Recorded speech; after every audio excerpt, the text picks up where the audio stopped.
మనకు పుష్ప సినిమాలోని యవ్వ తగ్గేదేలా అని మనకు ఇండియా మొత్తం ఎంతటి ఘన విజయం సాధించిందో మరి దాని సీక్వెన్సర్ ఈరోజు మన ముందుకు వస్తుంది. ఎలా ఉందో అనేది ఇప్పుడు రివ్యూలో తెలుసుకుందాం. ఇక్కడ మెయిన్ మనం మాట్లాడుకుంటే ఓపెన్ చేస్తే సిప్యాడ్లో ఎర్రచందనం స్మగ్లింగ్లో అదిరిపోయే సీన్ను చూపించాడు మన డైరెక్టర్. ఇక్కడే మనకు సుకుమార్ ప్లానింగ్ ఎంత బాగుందో అర్థమవుతుంది. తలకిందులుగా వేలాడే ఈ సీన్లో పుష్పరాజ్ ఎంట్రీ అదిరిపోయింది అనుకోండి. జపాన్ ఫైటర్లతో ఆ ఫైట్ పుష్ప 2ను గ్రాండ్గా ప్రారంభించాడు డైరెక్టర్. బన్నీ ఊచకోత అభిమానులకైతే కేకలు ఉరితించేలా చేశాడు. నా డబ్బు 7 సముద్రాల అవతల ఉన్నా కూడా పొయ్యి తీసుకుంటా అనే డైలాగ్ ఇక్కడే పుట్టింది. ఈ ఫైట్ సీన్కు డైలాగ్లో అదిరిపోయే విధంగా థియేటర్లో విజువల్స్ వేశారు. ఓ హై యాక్షన్ సీను తర్వాత సుక్కు లెక్కలేసుకొని ఓ ఎమోషనల్ సీన్ కూడా పెట్టాడు. పుష్పరాజ్ తన చిన్నతనాన్ని గుర్తు చేసుకొని బాధపడుతున్నట్లు చూపించాడు. కానీ అదంతా కళ ఏంటి స్వామి, పీడకళ వచ్చిందా అంటూ హీరోయిన్ శ్రీవల్లి చాలా సింపుల్గా ఎఫెక్ట్గా చూపించాడు మన లెక్కల్ మాస్టర్. తర్వాత మన ఫహాద్ ఫాజిల్ ఎంట్రీని అదిరిపోయేలాగా ప్లాన్ చేశాడు. ఓ మారు వేషంలో శేఖావత్ను చూపించారు.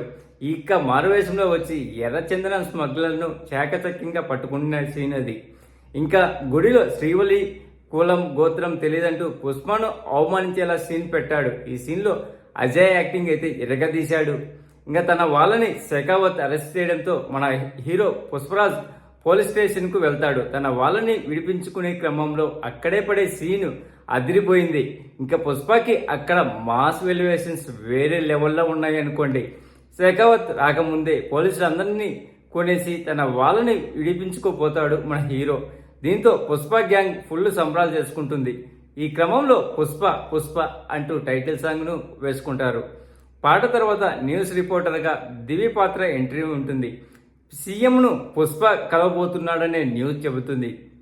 ఆ తర్వాత రొమాంటిక్ సీన్లు పెట్టాడు.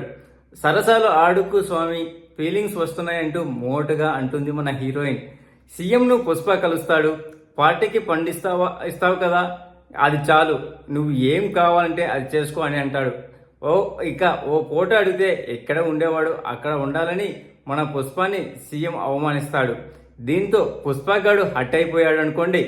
నేను ఫోటో దిగనోడే సీఎం అవ్వాలి అంటూ రావు రమేష్ను సీఎం చేస్తానంటూ పుష్ప అనేస్తాడు. ఈ సీన్కు ఆడియన్స్ అయితే మైండ్ బ్లాంక్ అయ్యేలాగా తీర్చాడు. మనకు గూప్స్ బొమ్మ చేయనుకోండి. ఆ సీన్ చూస్తుంటే సీఎంతో ఒక ఫోటో దిగమని శ్రీవల్లి ప్రేమగా అడుగుతుంది. అందుకే సీఎంను ఫోటో కోసం అడుగుతాడు. అలా ఫోటో ఇవ్వకపోవడం పుష్ప హట్ అయిపోయాడు. పెళ్ళా మాట వినకు అని సీఎం అంటాడు. పెళ్ళా మాట వింటే ఏమవుతుందో ఈ ప్రపంచానికి చూపిస్తా అని పుష్ప చెప్పే డైలాగ్ అయితే నిజంగా హైలైట్ అనుకోండి. ఢిల్లీలో చక్రం తిప్పే రాజకీయ నాయకుడిగా మన జగపతి బాబు ఎంట్రీ ఇచ్చాడు. సీఎం సీటును పుష్ప కోట్లు పెట్టి కొనేస్తాడు. ఒక పుష్ప నేషనల్ నుంచి ఇంటర్నేషనల్ మార్కెట్కు ఎదిగే సీన్లు చూపించాడు. ఈ క్రమంలో పుష్పకు పడే ఎలివేషన్ సీన్స్ అయితే మన ఫ్యాన్స్కి అయితే ఇంక అసలు కింద ఆగేటట్టు లేకుండా చేశాడు. 2000 టన్నుల ఎర్రచందనం దొంగలు డీల్ కోసం పుష్పను తెగిస్తాడు. ఆ తర్వాత పుష్ప శ్రీవల్లి రొమాంటిక్ సీన్ పడుతుంది. ఓ లిప్ లాక్ ఫీలింగ్స్తో సాంగ్స్ వచ్చేస్తుంది. ఈ పాటలో శ్రీవల్లి అందాలను తెరకు ఈటెక్కించే విధంగా తీర్చిదిద్దాడు. ఇంకా ఈ సాంగ్లో రష్మిక వేసిన స్టెప్స్ అయితే మాస్ ఆడియన్స్కు ఇంకా వేరే లెవెల్ అనుకోండి. ఫీలింగ్స్ పాటతో పాటు దాక్షాయినిగా అనసూయ ఎంట్రీ ఇస్తుంది. పుష్పను చంపేయాల్సిందే అని దేశం కాదు విదేశాలకు కూడా స్మగ్లింగ్ చేస్తున్నాడు. మంగళం సీను మీద ఫైర్ అవుతుంది. పుష్పకు శేఖావత్ రాజీ కుదిర్చేందుకు రావు రమేష్ ట్రై చేస్తాడు. కానీ శేఖావత్ మాత్రం ఒప్పుకోడు. 10 కోట్లు ఇస్తానని అన్న నో చెప్తాడు. పుష్పతో సారీ చెప్పిస్తే చాలు. ఆ సీన్తో మన ఫైద్ యాక్టింగ్ అయితే విరగదీశాడు అనుకోండి. వాడు నా బట్టలు ఇప్పించాడు, ఆ బాధ ఏంటో నాకు మాత్రమే తెలుసు, మీకు తెలియదు అంటేనే రావు రమేష్ పాత్ర బట్టలు ఇప్పేసే సీన్ పెట్టాడు సుక్కు. ఇంకా పుష్ప ఫుల్లుగా తాగేసి వచ్చి శేఖావత్కు సారీ చెప్పినట్లు చెప్తాడు. కానీ ఆ తర్వాత శేఖావత్ను స్విమ్మింగ్ పూల్లో తోసేసి అందులోనే మూత్ర విసర్జన చేస్తాడు. దీంతో షెకావత్కు ఇగో ఇంకా మరింత నస్సాలంగిలోకి ఎక్కేటట్టు చూపించాడు. ఒక దొంగ కూడా స్మగ్లింగ్ చేయనివ్వను అని షెకావత్ ఛాలెంజ్ చేశాడు. 2000 టన్నుల దొంగల్ని స్మగ్లింగ్ చేస్తున్నాను, చేతనైతే పట్టుకునే సీన్తో ఇంటర్వెల్ అయిపోయింది. ఇంకా సెకండ్ హాఫ్ ప్రారంభమయ్యే ఫుల్ హైలో చూపించేశాడు. షెకావత్ ఎత్తులకు పుష్ప పై ఎత్తులు వేస్తూ బార్డర్ దాటిస్తాడు. కానీ కాపు కాచి ఆ దొంగల్ని షెకావత్ పట్టుకునే సీన్ అయితే ఇంకా మనం అస్సలు ఇంకా సీట్లోనే కూర్చుండే విధంగా లేకుండా చేశాడు. అయితే అది డమ్మీ సరుకు. ఒరిజినల్ సరుకుని పుష్ప బార్డర్ దాటించాడని రివీల్ చేసే నెక్స్ట్ లెవెల్ సీన్ పడుతుంది వెంటనే. ఆ తర్వాత అసలు జాతర ఇప్పుడు మొదలంటూ పుష్ప చెప్పే డైలాగ్తో జాతర సీన్ స్టార్ట్ అవుతుంది. ఈ సీన్లో శ్రీవల్లి కళ్ళు తిరిగి పడిపోతుంది, అంటే ప్రెగ్నెంట్ అని సింబాలిక్గా మనకు చూపించాడు.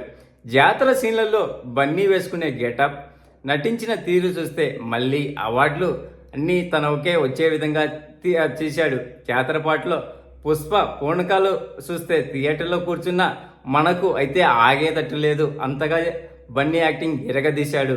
ఇక పుష్ప కథ ఒక్క మాటలో చెప్పాలంటే ఎర్రచందనం సిండికేట్లో పనిచేసే కూలిగా చేశాడు. కానీ పుష్ప 2 అయితే పుష్ప 2లో అయితే సిండికేట్ డాన్గా ఎదిగిన తీరును చూపించారు. ఇంకా సెకండ్ పార్ట్లో పుష్ప ది రూలింగ్ను చూపించాడు. బాహుబలి పార్ట్ 1 చూసిన తర్వాత బాహుబలి 2కు ఇన్ని రికార్డులు అయినాయో, ఇలాగా పుష్ప 1 చూసిన తర్వాత పుష్ప 2కు మరింత రికార్డులు వస్తాయి మనకు. ఎందుకంటే గతంలో మన సుకుమార్ చేసినటువంటి ఆర్య ఎంత ఘన విజయం సాధించిందో, ఆర్య 2 వచ్చేదాకా ఫ్లాప్ అయింది కదా, ఇంకా మళ్ళీ అలాంటి కాకూడదు అనే ఉద్దేశంతో ఇక్కడ మన పుష్ప 2లో లెక్కలు వేసుకొని ఎక్కడ ఏం పెట్టాలో పెట్టేశాడు మన డైరెక్టర్. మొత్తానికి సినిమాకు రేటింగ్ ఇవ్వాల్సి వస్తే అవుట్ ఆఫ్ 5 గాను 3 ఇవ్వచ్చు ఫ్రెండ్స్. ప్లీజ్ ఫ్రెండ్స్ లైక్ చెప్తే లైక్ చేయండి, కొత్తగా వచ్చిన వాళ్ళు సబ్స్క్రైబ్ చేయండి. Thank you. Signing off your Mahindra.